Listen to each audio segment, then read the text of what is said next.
behalf of your client Kwabena du Boahen and Angela J Boahen ma file rate be a high court you know I border on defamation ma file rate be sa me pacho anokre make me akase ya file rate no yes now specifically a day na mu seeking from the high court me pacho he seeking from high court say on my damages are exemplary, may aggravated, and nam near honorable attorney general and near Malki Kafa, your client no more jum, a good animal say or your crop for or your money nonsense so. Na service or your juma with national security no, no craft for Shikabi and for national security. Original so kase we go na nimasi ansana ya investigating no nti court no hwe na on timi hu bi mano na fe on va damage so attorney general. Okay, me share rates na parties no for the defendant no me hu honorable Dr. Dominic Akuruntinga Ayine Mehu Attorney General. Is it the case a see you know in his personal capacity as Dominic Akuruntinga Ayene and now say as Attorney General? Me pacho. Yes, you know in his personal capacity. Every say, yeah, I do no. Ajuma or ye a good your clients and master then Attorney General Ajuma. It told to me and share Attorney General a cheap and in the to me a cheap. Anything will be any master. Enti ya hamfre no se o me attorney general no me mu braso the friends o me attorney general no nye principal legal advisor to the government and when so ye obi o peja mara pa awhia ono kwa no Ghana Bar Association no the key president over every other lawyer enti adwuma enye na adwuma na o je dis obegu obi enu ase no eso church la se of course ye fro se be gun krofo enu ase wodwom ana miewani na hwehwe won semmo na miewani so fa odoket no so court wo odiko wura court wo a na wa makwan abo unkru no so won be say bi so anu asem and no prosecution no and obi o prosecuting asem e wodwom no na obi kai obi antena se first attended na radio prosecution no kra na emu awura mu at the pause o se akromfo na machi ono obetumi kra aba na plea bargain no ma hwe miyam de ba mawo kra na obi kra no ababa kokra so amekani here because if you want to be a sentence the better ones no papa no free attorney general trambe ono afi cross am be a judge no ebu nkofo kumfo mi wa onti ono asem enti obika ya du Boahen ene ne yira Angela no onye abonfia bi onko se enfia wedi no so asem we wa ma court one two ni ho a for the rest of their lives grad o du nya dwuma bi abi so kofo beka atonfo ati se ne no won enya dwuma enti colossal damage friends honorable Dominic Ayine apejato on so no say court of Boahen say in the court of public opinion no obu wanu ma see evi de da unyi so say in that press conference no as part of the mandates as Attorney General and Minister for Justice no it was a regular update or the Ghana for issues are investigating the baby akwaduni and he did that job within our press conference no within this context. And then my first question. Second question so would be say why would your client not hold on say ABR or prefer charges against them? Then they meet him in court and go and vindicate their right and as a ventilate their right our court mum. Let me answer second one answer. Okay. It is a friend who a mistake. Now also on Fanon Cocotoa. A better than what people who feel jum. No, I said no. And say plaintiffs no, a use Attorney General pleasure ansana wamo udi wate. And then the first one. Second one is you have to press conference with you. And then if international CNN near who say state prosecutors no be able and there yet you assume see so will be bank. It's afraid the so they give you what we call the descriptive and yaman. They don't go into prejudicial judgments. Some purpose one on the name be to obiso way there yachino onokrano or passport who do say and there may be a 1 year crano money laundering can hosika or yeah no the BSC are dying and the Africa the I am mobo say one the Mary one at the 2 on Pinuia and there's one bar for plea bargaining. Now you say sentence here diba tumunya za amadia sentence here diba man no above one kokra. And I know why I see the reportage now they mano. I feel why a judge ya wabu for for. I don't know more remano. Now fair wabu before we know. Now for also amrana omebuana for investigating no. How the way I know my see a lock I be da. I don't think I'm friends saying I do want so no one not allow. Yeah. Obi your national security apparatus so. Okahumbi. Now only for idea more we don't say. Now for say oh yeah will be our national security operative. I said about Kronoa. OSHA laws no a government national security. All internal processes be on dealing with wayward operatives. Send a national security will not be in the public domain. Yes. Baby Papa no Eddie a can't do ya no Dr. Ayine no. One you know one now or we can say national security matters will be in the public domain and now no one casa or no one to me more. I will immunity now. National security operatives enjoy. Now, yes, the last time Moko court, no, I remember say the state prosecutors no Esre say we have 3 weeks. No more the investigation, the formal charges about against my client. 3 weeks now, I suppose it's on last week, oh baby, me boy. And no credit to the 3 weeks next come. Aha, it's banana no dear, not your full say, and some of you now on the other court. But send Americano say impo on the other court. And if you know on the group or bani ukuno. Yeah. They can pursue their criminal matters. But the defamation suit now is here, Dr. Ayine. I also believe you say, I did Dr. Ayine across the boundaries of decency and the boundaries of constitutionality. Say, I Attorney General. And to also say, court no review now. If you are going to know, your paper now for damages over on to your mano. But will it not be a difficult distinction to make? Say, Uyi Dominic Ayine Esiho away from Attorney General. No, how would that play out, me pacho? Very simple. I want to say, Oman here or Tijum, or Tijum as Oman. Yes. Now, upon and 2 months, so if the Kunyano so no could you also there, no ordinary person. But he can tell near me frown on it a good year gold being a 1 hour or 10 one in field. Were you? And what say you could to at the Akujina market? Now, Freddie, conformate treating is an ordinary person. That's what it is. Because 2 years could attend General and your press conference. At all. Press conference no crano or the year for be more or report to so and then we say, yes, there will be a suspect. Where do you use no? Yes. You never say so a criminal. Because by now, on the training, not also a lecture of the law, not the say everybody is presumed innocent until proven guilty.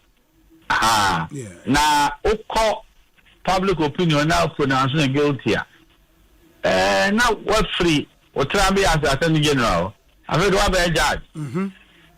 And see, before say it will not be too difficult. Okay. Say a bit me show say I do no why exceeding the limit until I personal matter won't mean use the cloak of his office. And again, law no can say you can't use your cloak of your office to defame another person. Authorities are the House of Laws. Yes. Media, Attorney General, no crack kicker, and some will be movie. Namacaso, media, to be me. No, now, just by way of information, after the last court sitting, almost 3 weeks or more investigations, or Matron Safra client in any way to help with investigations be? Send your one say help will be in Biuna, my client, M1. Also, or no, so will be via, and no, a sentence, Edward Mawa, Matli Bagania, near the Toswara Crabbe for Craniadi. It will be a well the cool for you. And then I saw a man on the cooperating investigation. Yes. Also, when the family are guilty, they doubt. Then how do you need him to help with the investigations? And the only Asemiaka, near say, or Yamia, or Hunyama, or Sumu, Agada. Bibia, Progeny, or the Boahen and Rebecca, also on trial of court. And Boahen also throw there. Says a man, Pumkula, yes, Mate, Loyalty, Yabashane, DSC. But one interesting thing I met who in the statement of claim, then they say, must sign.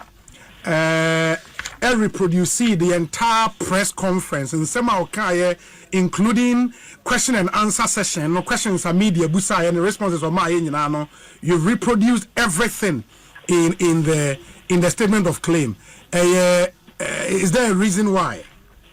Because any amount of good if you know a peer free text now you are reproducing. Okay. See, as soon as you say, journalists are could dime the questions, no, and name of King na no Kahubi. Nina so I avara the we are man saying about if here a warrior who are also who are on my court mum a cool for no do a cool for no.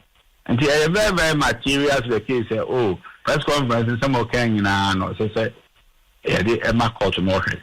Very well. Away from way, no, Makai media report about your opinion on a president decision to suspend the CJ. You have the opinion, say, I was Uncle Home Soma, Assembly Supreme Court, no Mukawi, Ansana, Watuaso with this process. Do you still stand by our opinion? And I say, based on commentary, Abani Adeno, what's the opposition? Mrs. Sami position. Ever say media me somra me sumunipa na ya oppose constitution they are then we don't have a democracy. I say a Christian who are mu Bible and a Muslim near Omu Quran and another someone as the exercising and there blessing at Timbi or Mam Penny Mahama or Bishagana Isuda and when I also no Nidicano or cancel or we put the constitution now on our uphold the constitution, okay, Bible. Onyamia did not for who was here, baby. And now, constitution, not than a buy. Constitution is a we have 50+1 now to be the president. Yeah, swell. Constitution, Chrono. Constitution in the created Supreme Court, no. And a near man, I hope Supreme Court, no. I challenge you proceed the and the processes now. You see the Chief Justice, no. And now, as a one filing injunction to prevent the process from going on. Now, the president and the Council of State said, oh, and the man of the Supreme Court, Yemuno say you be say you are violating the Constitution. A contempt of the Supreme Court. Now, open say, oh, some way, not a diaboko, a daho, I bet me, my nephew. I don't know my law, no, and Juma. Oh, person who appointed friends, Chief Justice of France. So the man never Juma. Chief Justice, not so called Parliament, who nominated we are not by the Constitution, you have to know. So, Bumra, oh, Samuel, oh, say, Obinia acting friends, Chief Justice. Now, 7. On the judge, Yakoshe, the same Supreme Court. I say no. I know they move. Yeah, but the argument is that yes, a conviction that if we are file the application of Supreme Court, but as we speak, there is no injunction at Supreme Court. Ama a grant say a bit me stay the hands of the President of the Council of State. Are you saying say by the mere filing of the application into the President and the Council of State should stay their hands? And yes, Sana, I'm running here. A free Moffat case. Yes. And a back okra, me a penny back of money. Supreme Court, as they say, all horses, all what deciding in Archer. Say, even Crano, ye determine motion. Now we hear BB undermining what the court will do as contempt. So it's not just an order, but where there is a pending application, the pending application is a yes. Now I say, no, man, yeah. One for Boahen Supreme Court now, I say determine a feminine, a contempt. As I say, where the Obika is so obvious to any lawyer, excuse me to say, and also a bit clear as a contempt. Yeah, but those Obi young Simba now or say court no and stop or say anyway. Now so obey ye dear and a court on pass one thing.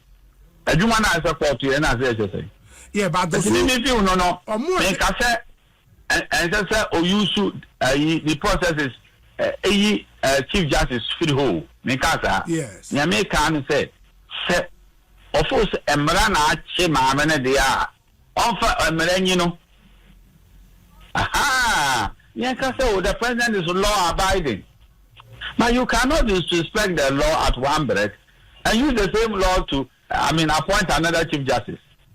I don't see how you can do that. Yeah, but more I disagree with you. You will say, sir, there have been several instances in our country, in fact, where cases are pending before the apex court, but political actors be a tokoso ye neoma application at court no a seek to injunct. For example, people raise the e-levy matter, it be raising the electoral commission there and all of that. Inti sa precedents ne wo. And we did not hear anything from the court citing people for contempt any idea. Why should it be different now, Honorable? I and then me okay, I say, and not too long so no make one right. Obi yet I did it to tell one tear. No be yan and now, I guess Obi yeah with tea, at the answer I eat, you know, to make it right. When we are media, me support this argument, young for on the back. Because ye knew what democracy in my Nazi, ye knew quite. Is it democracy, Biano? The more you know now, I junior the attack democracy as in Namizuni. Aha, it made me feel what the Bia making out to say. Near President Mahama, ye Bia, or President didn't want to power on family council. They call it due process. Now, the due process, no, it's not a reset when you change the government. The due process is there. The constitution is not constitution. I was saying, yeah, Monday. Constitution one the peja. Na ni mo nyam say be biem. President Mahama abe biem. Constitution wa. Senya constitution akwonte be be ote no. Eye den na o sign book constitution na ni mutia. Ade na ma wa ni mo nyam no. Me ase. Sisi. Yes. Sisi. No be so ye bia no. Obi an ka say obi infa petition so obi use obey what Chief Justice also you know. Okay. Constitution ma kwan so betu use petition na ya hwehwem. Na mom constitution no kwan a enam so idea say adwuma no. To fa mara kwan so. Obi ka say process an we yet am no. Obi na odi akokpot so yet am am no enko. Wa file papers. E the highest court of the land. Na president and on fa Sisia President said you can otoko so a suspended Chief Justice based on the advice near the Council of State the same plaintiff a conviction as if for assign file a notice of motion application for interlocutory injunction this time or say so far process now man penny putting in place or sign a injunctive our process no even the decision to suspend the chief justice no officer was a court no assign assign is that the way to go me pacho? Yes, or emrama no council yes sir, because no person say in the first instance no and na also no a violation of law. Oh, now where there is a violation of law, you more ni pass through. You court. And to one will say, as if one emra council say President Adoye no, emra no want it. And to court to them was a court on say. And democracy the buga a rule of law, not the pleasure of a man. It's as simple as that. And that is now own train. Now move another arm of government.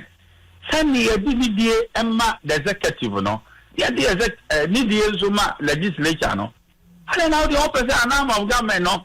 You want to rob right over the rules in any and Yamana constitution a capture, no. That is all that I believe is my problem.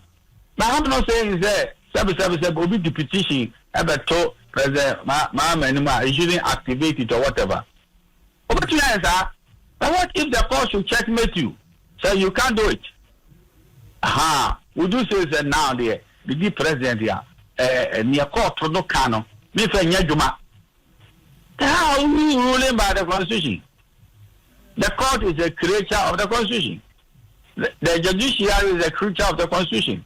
The executive, baby or tea and neck, Nana Fugina, your penny Bunupa, the first gender of the land. Say any no, it's a creation of the constitution. Let me say, Yan Thomas Wabama mean 50 plus 1. It will go at the Meno, and then President Mahamadiano, very different. The constitution now, Pejano, and this opposite will pay the constitution now. More of them, that is the meaning of democracy.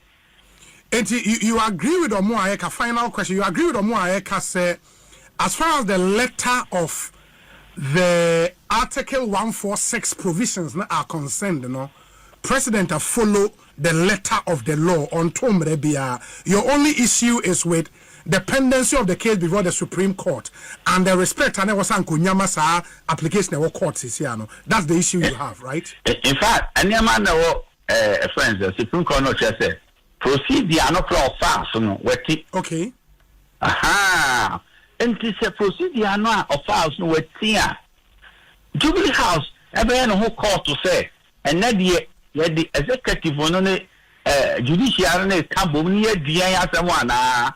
And now you abide by the decision of the Supreme Court.